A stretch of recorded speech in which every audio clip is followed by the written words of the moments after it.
Olá, meus irmãos, que o Altíssimo abençoe a todos. Eu quero hoje falar sobre a oração do Pai Nosso aqui no canal Explicando a Nova Aliança. Antes de começar a ler a oração do Pai Nosso, eu preciso falar algumas coisas que de cara já vai abrir o nosso entendimento para começar a leitura do Pai Nosso, aqui da oração do Pai Nosso, com mais clareza. A grande maioria das pessoas, elas leem a oração do Pai Nosso como sendo nova aliança esse momento aqui. E com isso elas leem com uma naturalidade assim muito grande, achando que tudo que está aqui vale para hoje, o que não vale, porque aqui era velha aliança e não nova, como tentam nos passar quando é lida essa oração do Pai Nosso. Não, meu irmão, aí é nova aliança, é livro de Mateus. Não, mas é preciso compreender uma coisa que está escondida da grande maioria das pessoas. A velha aliança, ela durou até o madeiro, porque não podia existir dois testamentos. Ou estava em vigor o Velho Testamento, naquela época, ou estava em vigor o Novo, porque são duas coisas totalmente diferentes. Mas até o madeiro, era o velho que estava valendo. O Velho Testamento, ele teve validade até o madeiro. Foi após o madeiro que o Pai, por intermédio do Filho, ele trouxe o Novo Testamento para conhecimento de todos. Acho que o que eu vou falar agora vai ficar muito claro para você entender isso de uma vez por todas. Foi no corpo do Messias, conforme Paulo sempre comenta em suas cartas, que a lei se findou. No corpo dele. Então, se a lei se findou no corpo dele, antes ela estava valendo. Tanto é que o Messias, ele ia nos templos naquela época, porque o Pai ainda não habitava o ser humano. Ele mesmo foi apresentado no 8º dia no templo, né? Toda vez que ele curava alguém, ele falava, vai e apresenta-te no templo, conforme a lei de Moisés. Por quê? Porque a lei estava valendo. Mas no corpo dele, quando eles o matam, eles negam ali que o Pai habitava o Messias. E ao matarem ele, eles estavam rasgando a velha aliança. E foi aí que se inicia a nova. Depois disso, a descida do Espírito Santo, ela faz parte de um novo pacto que o Pai fez com a humanidade. Eu agora desço sobre cada um de vocês, habito em vocês, vocês ouvem a minha voz e vão praticar o que é correto por intermédio do meu Espírito Santo. Por isso que a nova aliança, ela é muito melhor do que a velha. Porque na velha, o ser humano era movido pelo que ele via, por isso que não tinha fé. Aí ele tinha que ter líderes, ele tinha que ter guias, ele tinha que ir para templos, tinha rituais, porque tudo aquilo era necessário, não havia a presença do Espírito Santo. Agora, quando vem o Espírito Santo e se conclui então a obra de salvação, né? Aí então acaba-se aquela velha maneira de viver para viver a nova. Isso é nova aliança. E ela só pôde começar a ser vivida quando desce o Espírito Santo. Antes disso, o povo ainda estava vivendo a velha aliança. Tudo visível, precisando ver para crer. Não havia fé. A fé, ela só se materializa pela presença do Espírito Santo, que é derramado sobre todo aquele que crê. Veja como agora a oração do Pai Nosso faz mais sentido, compreendendo tudo isso. O Messias começa já de cara dando um esporro aqui nas pessoas que oram em pé, que oram para os outros verem, nas sinagogas ou nas esquinas, nas ruas. Olha que interessante, não é o que hoje nós temos presenciado. Hoje ainda está pior, porque você liga a TV e você vê as pessoas orando em rede nacional e às vezes mundial, mostrando para os outros que está orando. E o Messias chama de hipócrita quem pratica isso. Agora, por que as pessoas agem dessa forma se o Messias ensinou aqui na oração que não é para fazer isso? Oram em pé para os outros verem, levantam as mãos como sendo melhores do que os outros, como se o Pai estivesse ouvindo ela e os outros não. Por que as pessoas praticam isso se o Messias disse aqui para não fazer? Ele fala que é hipócrita quem faz isso. É simples de se entender isso. É porque a maioria das pessoas, elas lembram da oração do Pai Nosso só aquilo que os líderes ensinam. E aonde que eles iniciam? No verso 9, onde ele fala, portanto, quando orardes, orai assim, aí Pai Nosso que estás no céu, aí começa aí a oração. Agora, o que ele fala um pouco antes disso, ninguém lembra.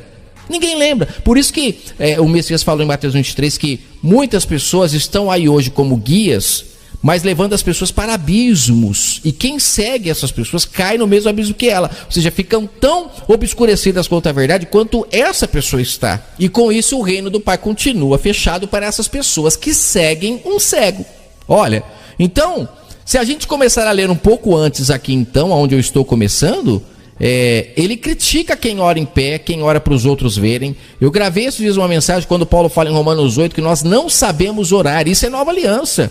Orar de pé para os outros verem nas sinagogas ou na televisão ou no templo, orar em pé para os outros verem, ele chama de hipocrisia, porque está falando uma coisa como ele mesmo citou para o povo de Israel. A boca está falando uma coisa, mas o coração está longe do Pai. Se a gente analisar aqui, o Messias em Mateus 6, ele está trazendo as pessoas para a nova aliança. Por quê? Depois de ele criticar essa prática de orar em pé, que era uma coisa natural na velha aliança, todos faziam isso porque eles precisavam ver para crer. Tanto é que o povo tinha cabelo comprido, que representava a santidade, barba comprida, né? Os homens, para representar que tinham um relacionamento com o Pai, tinha até alguns rituais de não cortar o cabelo da cabeça, deixar-se crescer, que representava um pacto com o Pai. Então, quanto maior era o cabelo, maior era o relacionamento da pessoa com o Pai. Quando eles pecavam, eles tinham que raspar a cabeça, era tudo visível. Então ele pega aqui no verso 5 e ele mostra como era e depois ele fala como vai ficar. Quem continuar dessa forma antiga não entrou para o reino. E hoje nós vemos as pessoas como? Orando igual o verso 6 aqui de Mateus 6 ou igual o verso 5, em pé para os outros verem. As pessoas ficam em pé para os outros verem, orando aí, um mostrando para o outro que está orando. Vamos chamar nosso irmão para orar agora, né? É o círculo de oração, tem até culto, onde as pessoas ficam ali. O Messias aqui, se ele estivesse em nossos dias, ele chamaria essas reuniões de hipocrisia total, porque ele alertou. Não é assim que se ora na nova aliança. Mas por que as pessoas continuam orando assim? Porque é escondida delas essas verdades. Elas leem a Bíblia e parece que elas não enxergam o que é para enxergar, só enxergam o que é passado. Eu sempre falo que tanto o livro Bíblia como muitos líderes religiosos, eles fazem com a mente das pessoas como essas placas de trânsito, que você vai andando e ela fala vira à direita, vira à esquerda. É igual um GPS, eles vão te guiando conforme eles querem. Mas se você se desligar de todos esses ensinamentos, por isso que para você entender a verdade, você tem que abandonar a prostituta, tem que abandonar o engano, parar de se relacionar com a prostituta, porque aí a verdade ela vem à tona. Então, quando você acorda, você percebe que eles estavam como um GPS te guiando. Porque essa verdade que ele está falando aqui no verso 5, você vê que a maioria das pessoas nos templos religiosos não sabem, não parece que leem, mas não entendem. Vamos lá, depois do verso 5, ficar bem claro que ele chamou de hipócrita aqueles que mostram para os outros que estão orando, que são alguma coisa. Depois de ele chamar a atenção dessas pessoas, ele vem e fala, olha, a nova aliança será assim. Vocês vão entrar para o quarto para orar, tá? Vão fechar a porta e o Pai que vem em secreto, ele vai te recompensar, ele vai te responder em secreto também. É o que Paulo fala em Romanos 8. A mensagem número 9, ela é claríssima sobre esse assunto. Esse entrar para o quarto aqui não é um quarto físico, como tem gente que ainda acha que é orar num quarto físico. Não, até tem pessoas que só oram antes de dormir, né? Eu acho engraçado quando a pessoa fala que ora antes de dormir, ou aquela pessoa que ora antes de comer, sabe? São pessoas que, de acordo com esses aqui, agem como hipócritas, porque não precisa disso. O Pai, ele quer que nós, entremos no quarto, intimidade com ele, é o nosso espírito com o espírito dele. Não há como fazer barganhas, não há como falar uma coisa enquanto o espírito está passando outra mensagem para o Pai. Por que a gente acha que a gente consegue enganar ele? Não consegue, não adianta. Só que aí, depois de ele fazer essa mudança da velha aliança, verso 5, para a nova, como seria, ele vem no verso 7 e acaba com quem? Com os gentios, que éramos nós na época, mostrando de forma muito clara aqui como lá era a velha aliança ainda. Porque ele aqui, ele trata os gentios como de fato era, um lixo, né? Eram povos totalmente fermentados, contaminados pela idolatria do mundo, estavam longe do Pai, desgarrados totalmente. Então ele trata os gentios aqui como era de fato para ser tratado. Só que após o madeiro, ele não fala em João 10 que ele iria atrás das ovelhas de fora do aprisco, que seguiriam a sua voz, que são cegos, coxos, mancos, e ele vai. Essas pessoas que creem na sua palavra e começam a ouvir a voz do Espírito Santo, que aceitam ser batizadas pelo Espírito Santo, essas pessoas não. Essas, elas são diferentes desse do verso 7 aqui que ele vai comentar. Porque essas pessoas, elas entendem a verdade e passam a praticar o quê? O que ele fala no verso 6. Entram para o quarto, buscam em espírito. São pessoas que estão começando a se descontaminar do mundo. É o cego, o coxo, o manco que ele manda buscar para as bodas, mas que essas pessoas, ao entrar para as bodas e comer do pão da vida, elas vão se curando.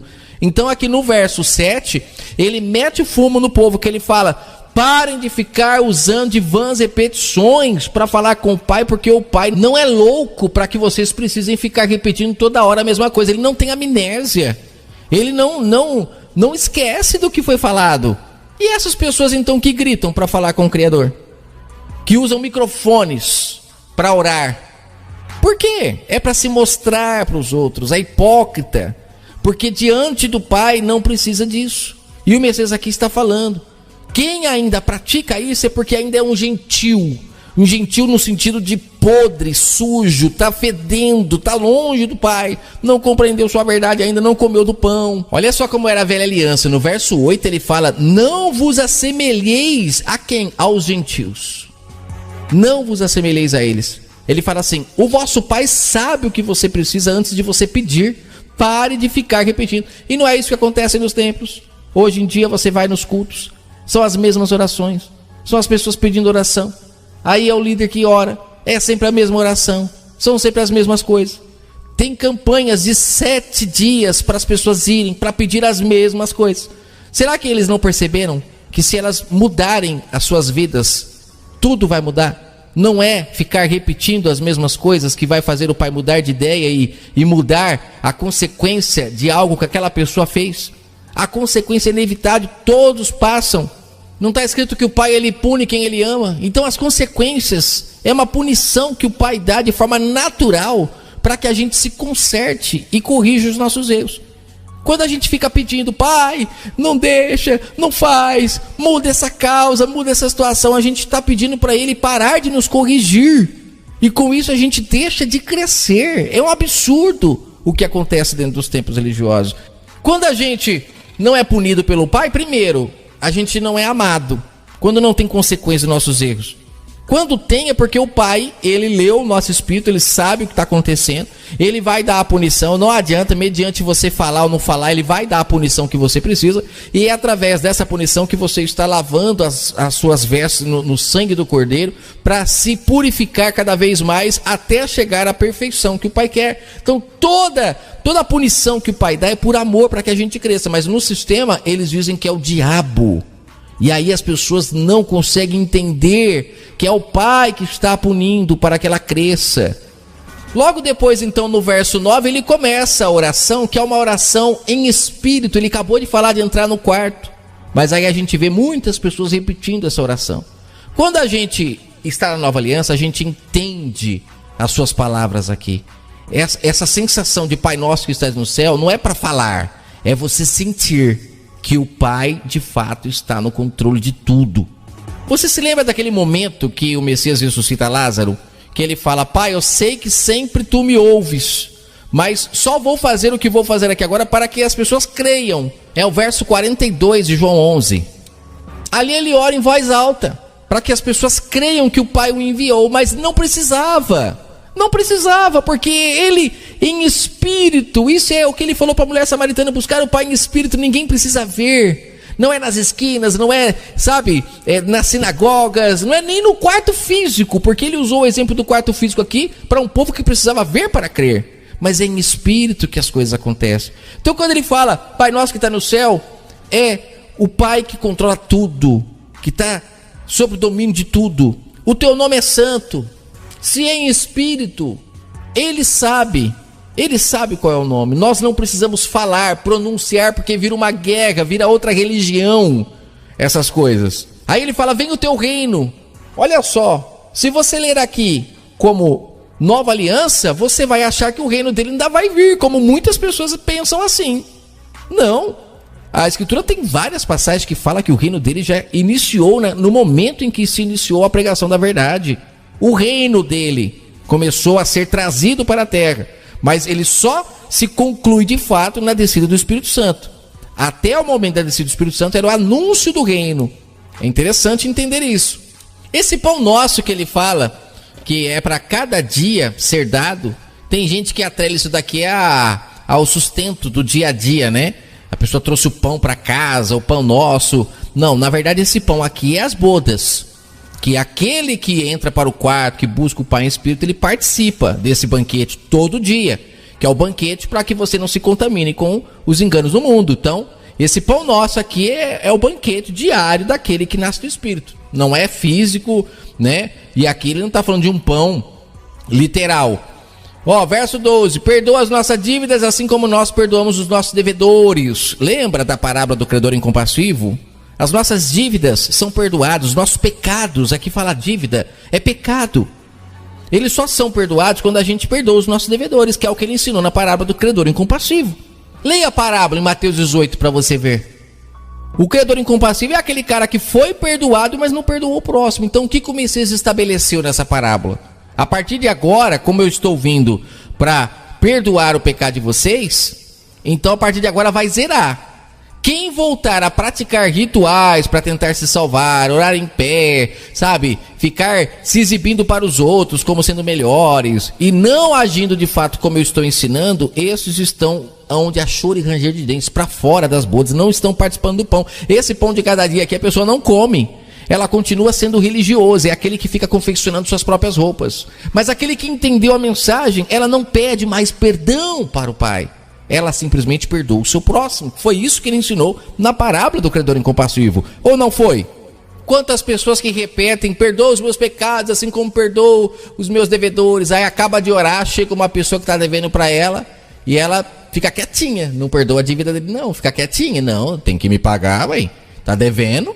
Ou seja, são só palavras. É essa hipocrisia que o Pai não quer mais. Nova aliança acaba tudo isso.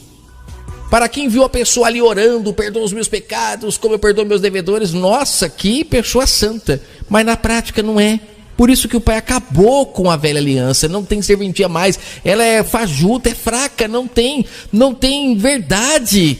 Sabe, para os outros parece, como na religião, você entra dentro de um culto religioso, parece que todo mundo é santo. Mas para o Criador o que vale é a intenção do seu coração, do seu pensamento, no dia a dia. Se essa pessoa no dia a dia não comer desse pão, não entrar para o quarto em espírito para buscar o Pai, para tomar as melhores decisões, se essa pessoa não perdoar o próximo, as suas dívidas, ela não é perdoada perante o Pai. É sacrifício de tolo ir para templo religioso, é só bater palminha, cantar e ser hipócrita, orando para todo mundo ver. E no final da oração ele fala, livrai-nos do mal, né? Não nos deixe cair em tentação. Olha, quando a gente cai numa tentação, a gente tem maus que podem vir. Então tem muito mal que a gente está recebendo, que é fruto da tentação que a gente caiu, que a gente aceitou, né? Livre-arbítrio, não é diabo. E aí a gente tem que suportar esse mal, porque é o meio que o Pai tem de nos conduzir de novo para o caminho da bênção. Mas infelizmente o mal virou um diabo, que agora as pessoas não fazem mais nada de errado. É o mal que está querendo prejudicar ela. Não, é ela com suas mãos que caiu na tentação e que agora está recebendo o mal. E o último verso 15 ele fala, olha a lição que ele dá aqui. Se vocês não perdoarem-se uns aos outros, como ele fala em Mateus 18, que é aquela questão de ir, procure uma testemunha, caso a pessoa não queira te perdoar. Olha só que profundo que é aqui, ó, que é aquela parte que eles usam para 2 ou 3 reunidos em meu nome, para falar que é no templo religioso, mas no contexto o Messias está falando de pessoas se perdoando. Aqui ele ainda vai mais fundo, ó, ele fala assim, ó, se vocês não se perdoarem uns aos outros, esqueçam, não haverá perdão para vocês. Eu vou repetir, se vocês não se perdoarem uns aos outros, não haverá perdão para as ofensas de vocês perante o Pai. Não haverá perdão. Aí eu pergunto, por que as pessoas vão para os templos pedir perdão dos seus pecados? Isso não é estranho? Elas vão nos templos pedir perdão dos seus pecados porque os líderes que estão lá são os mesmos que estavam lá no templo em Israel, quando o Messias chegou lá e eles estavam fazendo comércios da fé do povo. São os mesmos que estavam vendendo os animais para as pessoas irem lá comprar os animais para serem perdoadas. porque o Messias mesmo falou que o perdão do Pai está ligado em nós nos perdoarmos uns com os outros. Mas os líderes, como não conseguem vender mais o cordeiro para o povo, que ninguém vai comprar um animal, o cordeiro, então agora eles vendem o cordeiro imaculado, eles vendem o próprio verbo da vida, o Messias, como o cordeiro que tira o pecado do mundo. Nesse sentido, que ele tira o pecado do mundo, quando as pessoas vão lá e pedem perdão para ele. Mas ele ensinou que é quando perdoamos o próximo. Veja Zaqueu, quando ele foi lá e cumpriu Mateus 18, chamou as pessoas que ele tinha defraudado, devolveu, se reconciliou, aí o Messias fala, agora houve salvação na sua casa. Como pode ter havido salvação na casa de Zaqueu se o Messias ainda não havia sido morto na cruz? É porque a morte na cruz é lucro para os líderes. Quem entender isso, com certeza vai dar um salto de alegria, porque encontrou a verdade. É a palavra do Messias que cura, e a palavra dele aqui em Mateus 6 se nós perdoarmos uns aos outros, encontraremos salvação. Se nós entrarmos para o quarto, encontraremos salvação, buscamos o Pai em espírito. Se a gente comer do pão que todo dia ele dá, encontraremos a salvação. Mas enquanto ficarmos hipócritas, orando para os outros verem, usando de vãs repetições, não se reconciliando com o próximo, achando que o Pai tem a obrigação de nos perdoar, tudo isso faz a terra continuar entre choro e ranger de dentes, e cada dia mais o sofrimento aumentar. Mas que o Eterno abençoe sua vida grandemente. Espero que você tenha entendido um pouco dessa mensagem, alguma coisa dela, porque ela é muito rica. Forte abraço a todos.